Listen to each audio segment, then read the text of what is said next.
Are we running out of farmland to grow food? We're certainly not getting more very high quality arable cropland in the world. We're farming in most of the best places that have that wonderful combination of good soils, good amounts of sunlight, and very importantly, proximity to water. So there's not many more areas we can develop for farmland without taking down forests or other supportive natural systems. And unfortunately, on the cropland that we are using, we're seeing in as much as a third of the world's cropland rates of erosion that are very high, so that we're actually losing more productive soil than is being naturally regenerated.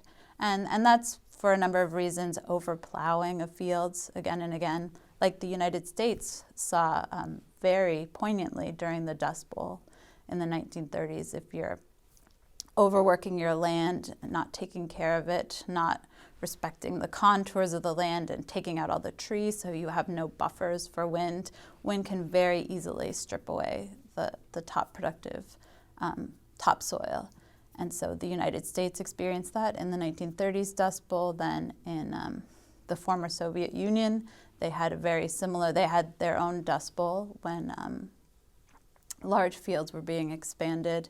And currently, if you look around the world, you can see new Dust Bowls forming in northern China, where there's high rates of plowing of lands and overgrazing with large herds of largely sheep and goats that can pulverize the soil and make it really susceptible to winds. They're losing a lot of their good crop soil. And meanwhile, water tables, underground water sources, are being pumped at rates faster than that water is naturally recharged. So you can also lose productive cropland that way as farmers lose their sources of irrigation in places where there's not enough rain. You can lose cropland, and that we're seeing in some of the major food producers. China, as I mentioned, India, water tables are falling in every state, and even in the United States.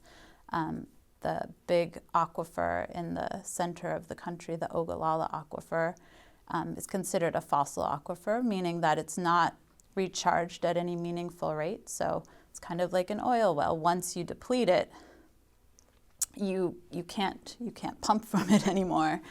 Wells are going deeper and deeper, and farmers have actually abandoned some cropland in parts of North Texas or southern Kansas because they're not able to get that irrigation water. So they're left with the choice: do we either abandon these fields or do we switch to other crops that can survive with just rainfall? So this is something that's being repeated in many places around the world. How close are we to water shortages? We're seeing water shortages in a number of places around the world. In South Africa, they had their countdown for when they were going to have the day they ran out of water if they didn't receive rainfall. Looking at the Middle East, where water is a perennial problem. The country of Yemen is perhaps one of the worst off on the waterfront. Relatively small country, but it's largely reliant on underground water sources that are being overpumped faster than they're replenished.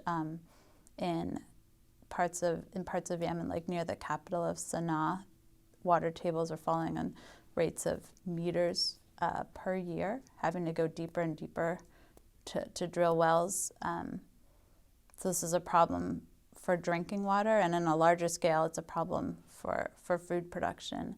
And that's why we're seeing many Middle Eastern countries increasing their dependency on the world market for grain, because it's hard to trade water. Water doesn't move very well across long distances.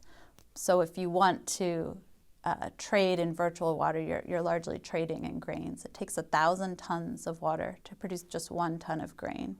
So food production is very water intense. So most places around the world can find ways to sustain drinking water, but it's much harder to sustain water for agriculture and food production. What other items are we at risk of running out of sometime in the next, say, 15 years that we're not already thinking of? How about oil or about pesticides to grow food? I don't think we'll run out of most of these things. We certainly won't run out of oil anytime soon. It's more a question of what will happen to prices as things become scarce with oil. After you get over that hump of peak oil production, then no country can get more oil without another country getting less, which is a very simple concept, but it kind of makes you think. But we've found new ways to get more oil, get more natural gas out of old fields using new technologies. So when we think about peak oil, we're more likely to hit peak oil because of changing consumption patterns than a lack of production, which is good news for the environment. Leaving that oil in the ground is one of the best things we can do for the planet. It's a valuable commodity, probably should be used for much higher value purposes than just running around our cars that can easily be run on electricity and batteries. Using oil for that purpose is a waste of a wonderful natural endowment, I think.